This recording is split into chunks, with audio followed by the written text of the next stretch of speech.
იქნებ მოასწროთ თქვენ ამ დიდი საქმის გაკეთება საქართველოს დროშის და გერბის ახალი ვარიანტი ეს აუცილებელია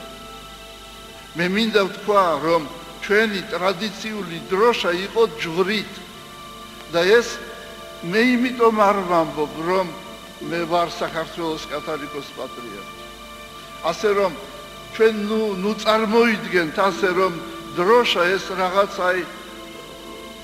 ნაჭერია და იმას უნდა ლამაზი ნაჭერი უნდა იყოს არა ამას აქვს თავისი ძალა ძალიან დიდი ძალა და არსებობდა ვახტანგისეული დროშა სადაც იყო ერთი ჯვარი გამოსახული დავითის დროშა ბაგრატიონების დროშა სადაც იყო 5 ჯვარი ერთი დიდი და პატარა 4 ჯვარი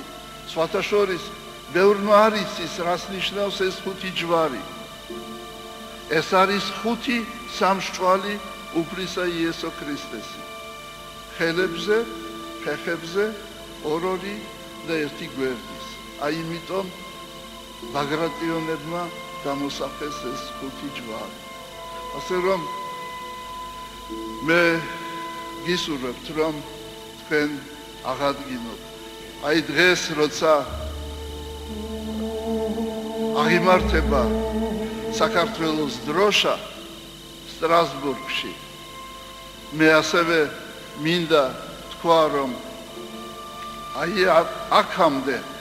ჩვენ მივედით საერთო შრომით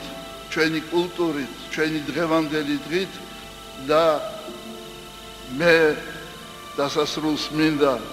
დავლოცო პარლამენტი და თქვენთან ერთად დავლოცო სრულიად საქართველო მერქმა დაგლოცო დიდი მადლობა თქვენო უწმინდესობა თქვენი მომართვისათვის და ჩვენთვის ძალიან ბევრი საფიქრალი საკითხი წამოჭრა თქვენმა უწმინდესობამ